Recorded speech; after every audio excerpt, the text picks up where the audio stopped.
मुझे कुछ नहीं चाहिए, मुझे केवल मेरे गुरुदेव का प्रेम चाहिए। कुछ उनका है, कुछ मैंने मिलाया है। मेरा कुछ नहीं है, मेरे गुरुदेव केवल मेरे हैं बस। जिसको कुछ चाहिए वही दूसरों को खुश करने के चक्कर में रहता है, किसको राजी करूँ, आने राजी करूँ, आ काम लाग से, आ काम लाग से। जिसको कुछ चाहिए नहीं वो एक साधे सब सधे में लग जाता है। उसको सब साधने नहीं पड़ते, सब सद जाते हैं। फिर कहने को वो व्यक्ति जो अपने गुरु में निष्ठावान नहीं है, भूए भूपे तांत्रिक इधर उधर भटकता है, वो कहने को तो साधना कर रहा है पर अभी तक मन को साध नहीं पाया। अभी तक साधना, मन को साध नहीं पाया, साधा नहीं, नाम है साधना। तो वो शिष्य अपने गुरु के पास बाहर से तो लगता था कि हाँ गुरु के प्रति समर्पित है, पर समर्पित नहीं था। वो सोचता था कि मैं कुछ बुद्धिमान हूं, पढ़ा लिखा हूं, और अभी गुरु जी को कुछ पता नहीं है। सती सोच रही थी कि शिव जी को कुछ पता नहीं है, पर वो सती की भूल थी। ऐसे ही शिष्य सोचे कि गुरु को कुछ पता नहीं, वो शिष्य भ्रांति में है। मैं कुछ हूं विशेष, पढ़ा लिखा, बुद्धिमान। तो वो शिष्य एक दिन गुरु को कहता है कि गुरु जी अब मैं एकांत में जाना चाहता हूं। कैसी बुद्धि उसकी, देखा ना। गुरु को कहता है गुरु जी मैं एकांत में जाना चाहता हूं। हद हो गई। जलते हुए दिए के पास ये बुझा हुआ दिया नहीं जला तो और कहां जलेगा। गुरु के पास रहने के बाद भी उसको और कहीं जाकर कुछ साधना करने की सूझी कि मैं कहीं जाऊं और साधना करूं। गुरु के पास मन को साध नहीं पाया तो कहीं भी मन को साध नहीं पाएगा। एकांत किसको कहते हैं? शरीर के साथ, मन के साथ, इंद्रियों के साथ संबंध न रहे उसको एकांत कहते हैं। अकेला जाकर बैठ जाए तो गुरु भक्ति योग में लिखा है, गुरु भक्ति योग आदमी पढ़े ना तो बहुत समस्याएं हल हो सकती है। गुरु भक्ति योग में लिखा है कि गुरु के सानिध्य बिना का एकांत वो काम विकार और आलस्य का आश्रय स्थान बन जाता है। सच्चा एकांत यही है। जलते हुए दिए के पास नहीं जला पाया अपना दिया तो कहां जाके जलाएगा। गुरु के पास रहने के बाद भी उसको लग रहा है कि मैं और कहीं जाकर कुछ पा सकूंगा, कुछ साधना कर सकूंगा। ये कितनी तुच्छ मति की पहचान है।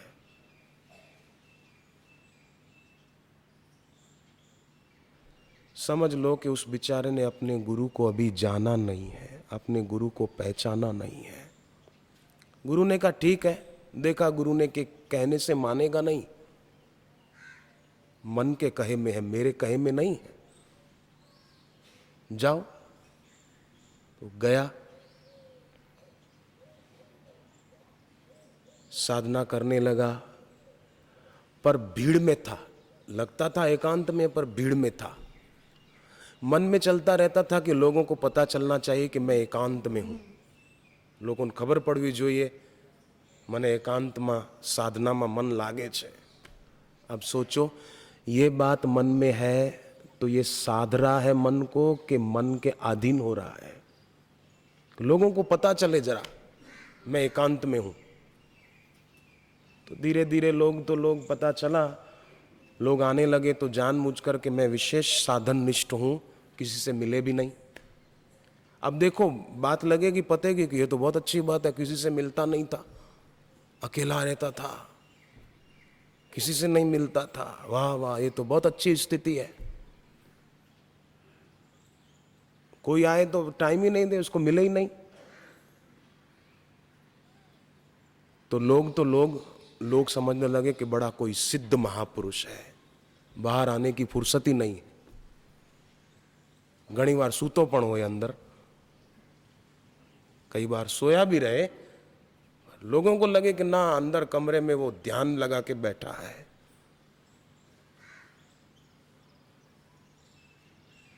जो अपने गुरु का नहीं हो सका वो किसी का क्या होगा।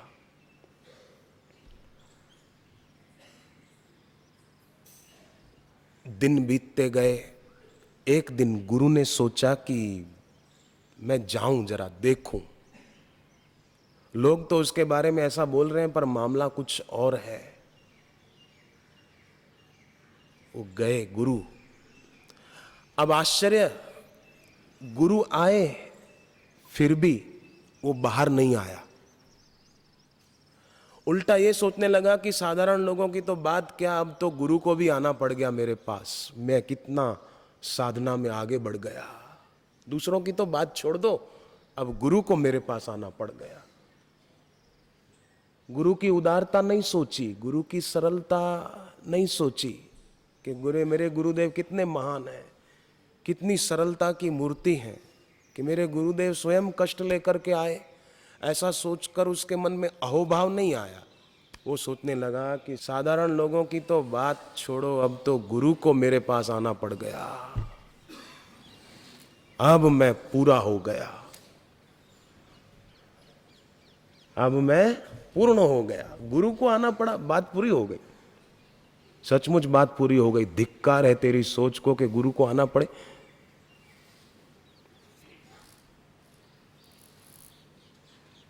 गुरु को कष्ट लेना पड़े। और गुरु आए तो भी बाहर नहीं आता दौड़कर कि गुरुदेव आप पधारे, पधारो पधारो अंदर। ऐसा अंदर ले जाकर आदर से बिठाता नहीं। गुरु बाहर खड़े खड़े खड़े गुरु बैठ गए। पर वो अभी भी अंदर बैठा था कि जरा गुरु को भी लगे कि हाँ मैं कितना मजबूत हूं, किसी से नहीं मिलता हूं।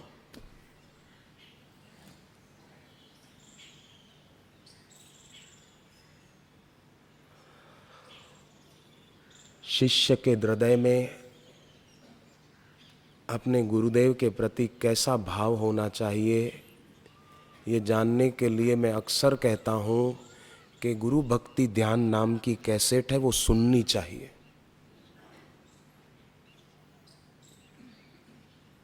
कैसा भाव होना चाहिए।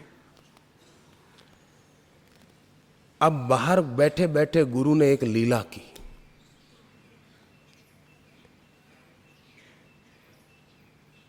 तत्वज्ञ महापुरुष जो भी करते हैं वो लीला होती है, सामने वाले की भलाई के लिए। अब वो तो अभिमानी होकर गुरु को छोड़कर, गुरु के पास होते हुए भी गुरु को ओढ़ नहीं पाया, तो गुरु को छोड़कर बोले मैं दूर जाऊं। जलती हुई ज्योत को छोड़कर बुझा हुआ दिया कहीं और प्रकाश लेने गया। यहां सूर्य था और प्रकाश जुगनू से लेने जा रहा था। आज्ञा हो न गुजराती में आज्ञा के, हिंदी में उसको जुगनू बोलते हैं। रात को अंधेरे में दिखता है टिमटिमाता हुआ। सूर्य को छोड़कर जुगनू से रोशनी लेने गया। कैसी बुद्धि।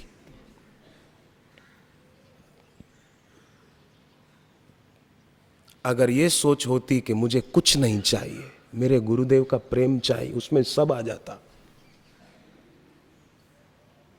एक साधे सब सदे। गुरु की शरण आने के बाद भी अगर कोई चाह बनी रहती है, मेरे पास ये हो, मेरे पास ये हो, मेरे पास ये हो, तो समझो अभी सर्वस्व गुरु के प्रति अर्पण नहीं हुआ है। अभी गुरु में दृढ़ भगवत भाव नहीं हुआ, तभी और कोई चीज वस्तु की कामना मन में बनी हुई है कि मेरे को ये मिले तो अच्छा, मेरे को ये मिले तो अच्छा।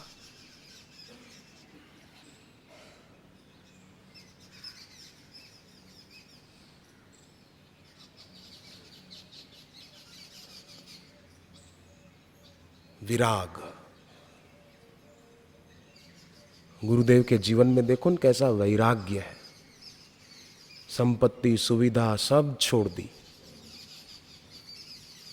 सिनेमा उन्हें कभी न भाए, ये वैराग्य है। छोड़ के घर में अब जाऊंगा, लक्ष्य प्राप्त कर लौट आऊंगा, वैराग्य है। परिपक्व वैराग्य है। लक्षाधिपति आशीष पाए, पुनि पूजा पुनः संकल्प पाए, ईश प्राप्ति आशीष पाए, ये परिपक्व वैराग्य है, प्रौढ़ वैराग्य।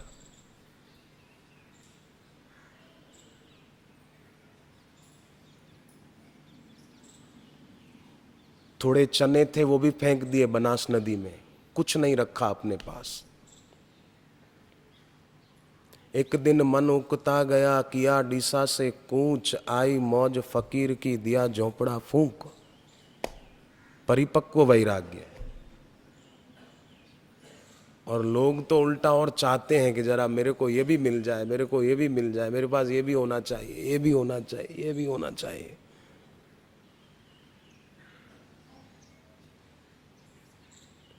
श्री आशा रामायण का पाठ सबको खूब श्रद्धा से करना चाहिए, हम सभी को। मैं भी आ गया उसमें।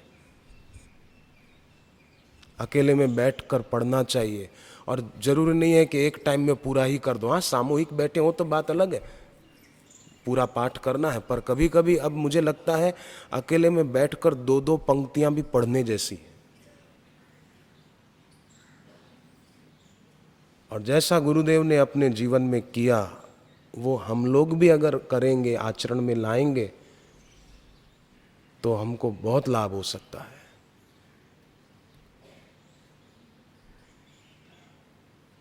लक्षाधिपति आशीष पाए, पुनि पूजा पुनः संकल्प पाए। आज किसी को कहो कि भाई साहब आपका जरा हाथ दिखाना, वो राजी हो जाएगा। हाँ, जरा देखो क्या लिखा है मेरे भाग्य में। और उसको कहो कि आपके भाग्य में पैसा तो बहुत लिखा है, अरे वाह आपने तो बहुत बढ़िया बात कही, और बताओ जरा क्या है रहस्य। पर पुनि पूजा पुनः संकल्प पाए, परिपक्व वैराग्य है।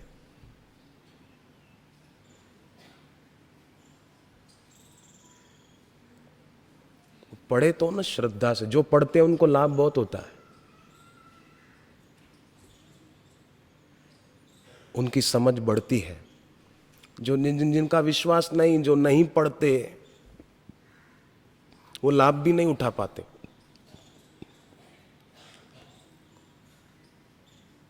वो सब साधे सब जाए के रास्ते पर चले जाते हैं।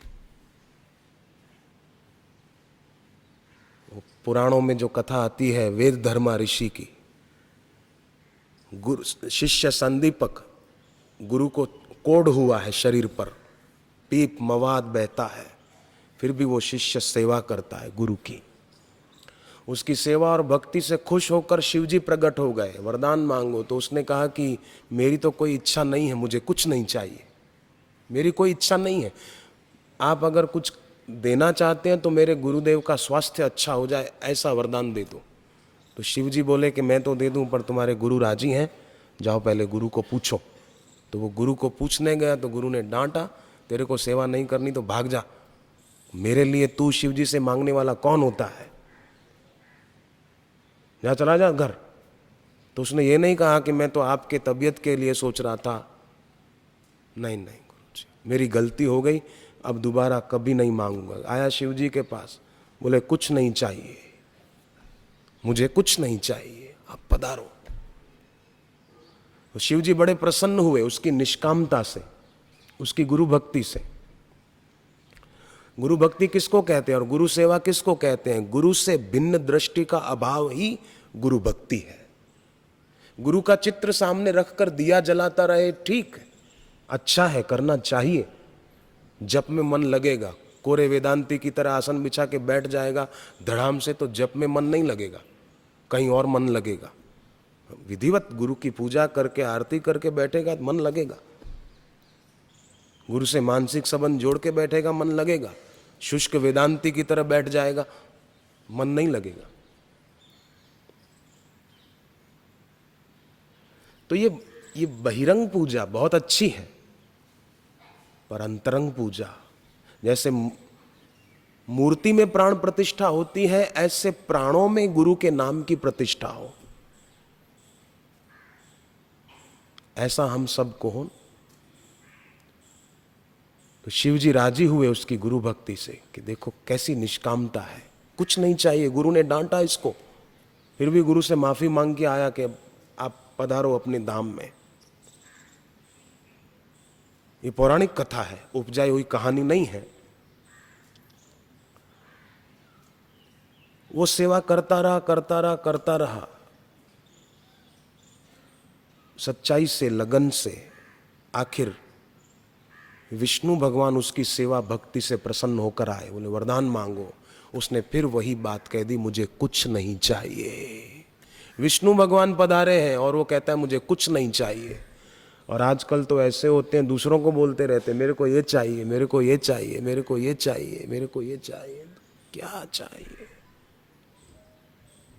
कुछ नहीं चाहिए।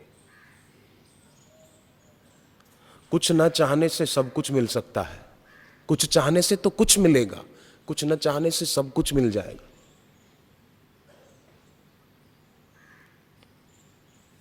एक चोर था, अपने दोस्त चोर को लेकर चोरी करने गया। एक घर में चोरी की, बाहर लाके माल अपने साथी को पकड़ाया, फिर दूसरे घर में गए, वो चोरी करके अंदर से इसको 3 घरों में चोरी की। चौथा घर एक बड़ा महल था। सोचा कि इसमें तो बहुत माल मिलेगा। गया अंदर, साथी को बाहर खड़ा किया, पर थोड़ी देर के बाद वो खाली हाथ आया। बोले क्यों? घर तो बड़ा था। बोले माल तो बहुत था अंदर, पर अंदर एक संत की तस्वीर लगी हुई थी। तो क्या हो गया? कईयों के घर लगी रहती है। बोले जिन संत की तस्वीर लगी हुई थी ना, मैंने एक बार उन संत के अन्न क्षेत्र में रोटी खाई थी। एक बार उन संत के अन्न क्षेत्र में रोटी खाई थी। उस संत का आश्रम नहीं था, संत का घर नहीं था, संत के किसी भक्त का घर था, संत के शिष्य का घर था। और संत की शिष्य अपने गुरु की तस्वीर रखता है। तो बोले उस संत की, जिनके अन्न क्षेत्र में मैंने एक बार रोटी खाई थी, उनकी तस्वीर लगी थी। मैंने सोचा कि इस घर में चोरी करना अपराध है। चोर भी जिस संत के अन्न क्षेत्र में एक बार रोटी खाई, उनकी तस्वीर जहां लगी थी, वहां चोरी करना, उसको चोर भी पाप मानता है। पर आजकल तो कहलाने वाले कई ऐसे लोग, वो इसमें भी पीछे नहीं हटते। नहीं, कैसी चोर की प्रामाणिकता होगी कि मैंने एक बार वहां रोटी खाई है, मैं उसके वहां चोरी नहीं करूंगा। उनकी तस्वीर लगी है।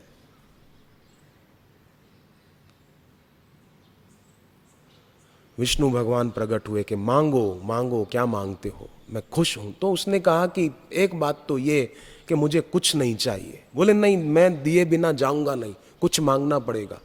अच्छा, बोले प्रभु एक बात बताओ कि मैंने तो आपकी भक्ति की नहीं है, मैंने कोई ओम नमो भगवते वासुदेवाय का जप किया नहीं, तो आप कैसे प्रकट हो गए? भगवान विष्णु बोले कि तुमने मेरी भक्ति नहीं की, पर तुमने गुरु की भक्ति की, गुरु की उपासना वो मेरी ही उपासना है, इसलिए मैं प्रकट हुआ हूं। तो कुछ मांग। बोले मेरे को कुछ नहीं चाहिए। बोले नहीं, कुछ मांग। तब उसने कहा अच्छा, कुछ देना ही चाहते तो इतना ही दे दो, वरदान कि मैं जब तक इस शरीर से जीवित रहूं तब तक मेरे गुरुदेव की सेवा प्रेम से करता रहूं। मैं जब तक जीवित रहूं इस शरीर से तब तक मेरे गुरुदेव की पूजा, उन्हीं का ध्यान करते हुए करूं। बस ये वरदान दे दो। देखो, पूजा तो करूं, पर तदमी ध्यान पूर्वकम, गुरु का ध्यान करते हुए पूजा करूं। केवल बाहर से पूजा कर दी, पर मन में कुछ कामना है, बोले नहीं, मैं उनका ध्यान करते हुए पूजा करूं, ऐसा मेरे को वरदान दे दो। भगवान विष्णु प्रसन्न हुए, उसको आशीर्वाद दिया, अंतर्धान हुए। गुरुजी आए, बोले किससे बात कर रहा था, सारी बात बता दी।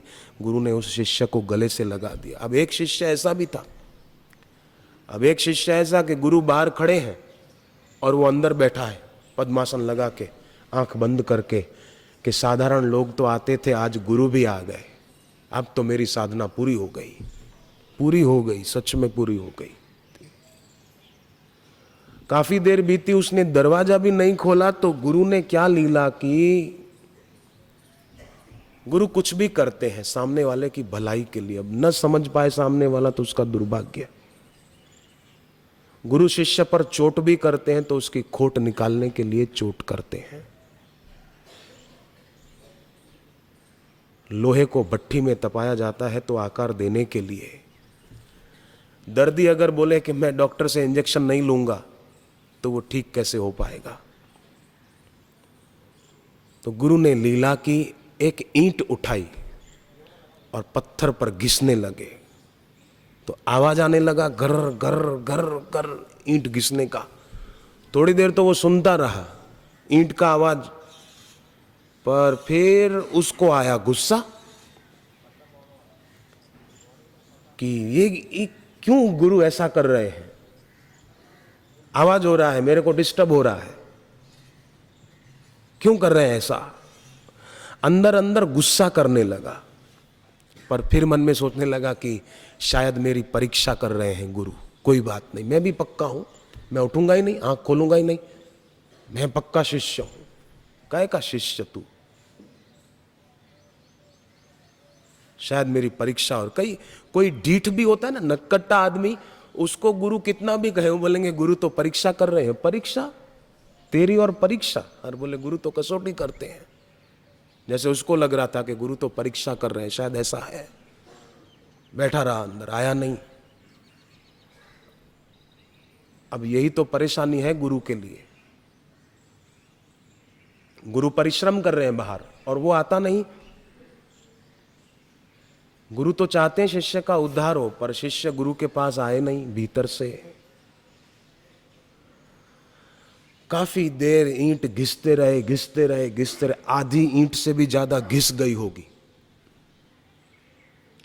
वो उसका गुस्सा भी बढ़ गया, उधर ईंट घिसी, इधर इसका गुस्सा बढ़ा।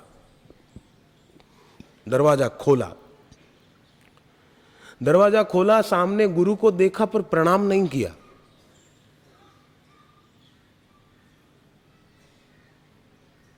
और कहा कि गुरुदेव ये क्या कर रहे हैं आप। थोड़ा आवेशात्मक स्वर से कहा, ये क्या कर रहे हैं। तो गुरु हंसे और बोले कि बेटे देखते नहीं क्या कर रहा हूं, मैं ईंट को पत्थर पर घिस रहा हूं इसलिए कि आईना तैयार हो जाए और उसमें हम चेहरा देख सकें। तो वो शिष्य बोला कि गुरुजी पागल हो गए हो क्या। गुरु को बोला, गुरुजी पागल तो नहीं हो गए। बोले क्यों। बोले आप ईंट पत्थर पे घिस रहे हैं इसलिए कि इसमें से आईना तैयार हो जाए, आमाथी अरीसो बनी जाए ईंट माथी। बोले हाँ। अरे बोले गुरुजी सारी जिंदगी घिसो तो भी ईंट में से कितना भी सारी जिंदगी करो, आईना तैयार नहीं होगा और उसमें अपना मुख कैसे दिखेगा, ये ईंट है। तब गुरु और जोर से ठहाका मार के हंसे। गुरु ने कहा बेटे तू भी तो ऐसा ही कर रहा है।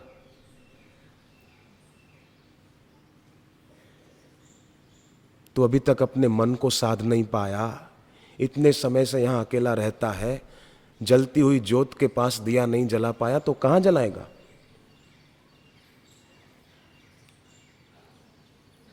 तू क्या साधना कर रहा है, कितने समय से गुरु आकर बैठे हैं और तू दरवाजा खोलकर बाहर भी नहीं आ पाया और अभी आया भी तो गुरु को प्रणाम भी नहीं कर पाया।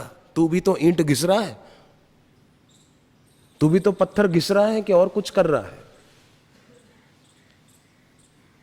बड़ा आया तू कहता है कि मैं यहां साधना कर रहा हूं। करता जब तक सात्विक ना हो ना बेटे तब तक की हुई साधना क्या करेगी। तू भी तो कुछ कर। इंद्रियों को वश में करने की कोशिश कर रहा है, करता सात्विक होगा तो बेटे इंद्रियां भी सही हो जाएगी। इंद्रियां करण है, मन करण है, तू करता है, तू ठीक हो जा तो तेरी इंद्रियां भी ठीक हो जाएगी। पेन अपने आप कोई बात लिखती नहीं है, लिखने वाला व्यक्ति अच्छी या बुरी बात लिखता है।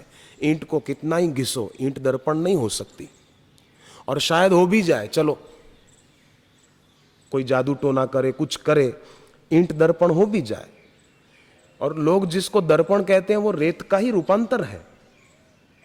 तो ईंट शायद हो भी जाए, लेकिन मन को कितना ही घिसो नहीं होगा, करता ठीक होना चाहिए।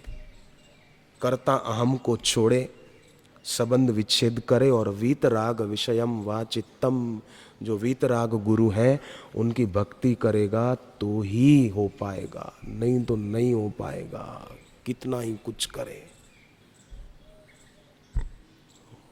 आखिर पहले थोड़ी बहुत गुरु की सेवा की हुई थी और फिर गुरु सीख दे रहे थे तो उसको बात समझ में आ गई, अपनी भूल कबूल की और गुरु के सानिध्य में रहते हुए सेवा करते हुए उसने अपनी साधना पूरी की।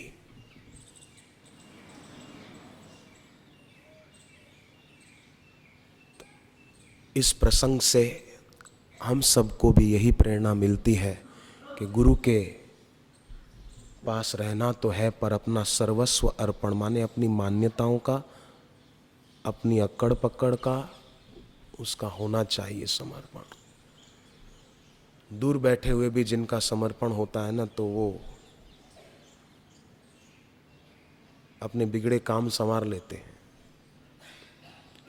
सखा सोच त्यागहु बल मोरे, सब विधि काज गटब में तोरे। एक व्यक्ति, उसकी भतीजी को बड़ी परेशानी थी, बेचारी कोई प्रेत विरेत था या क्या था, चल फिर नहीं सकती थी, धीरे धीरे एकदम ऐसी हालत हो गई।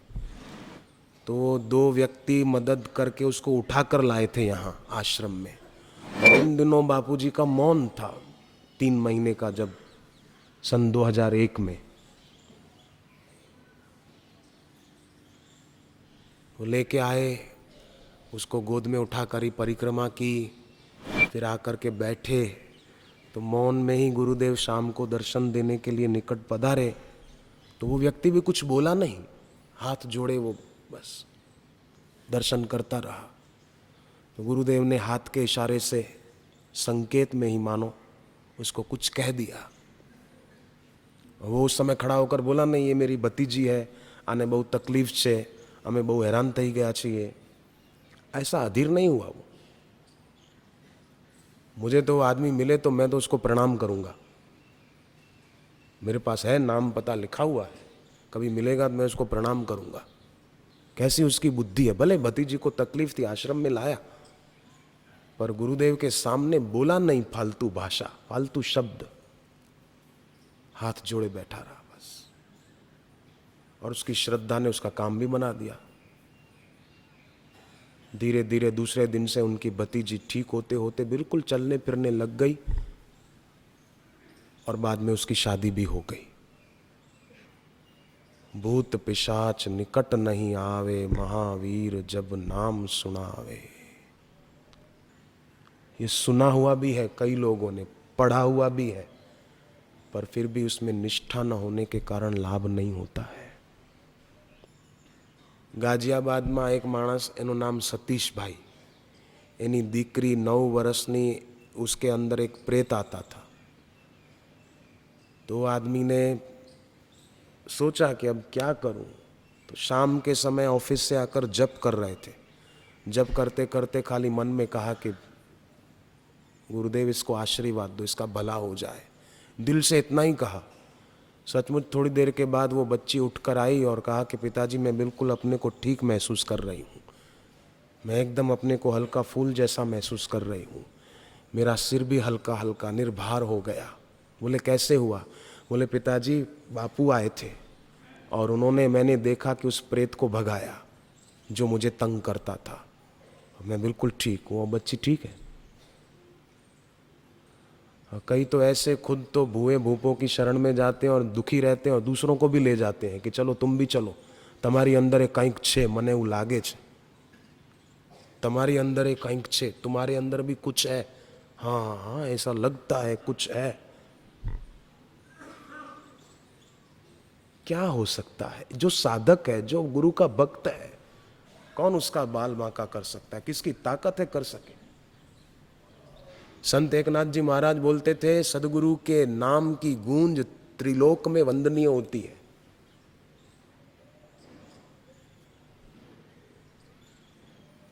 पर जानेगा जाननहारा।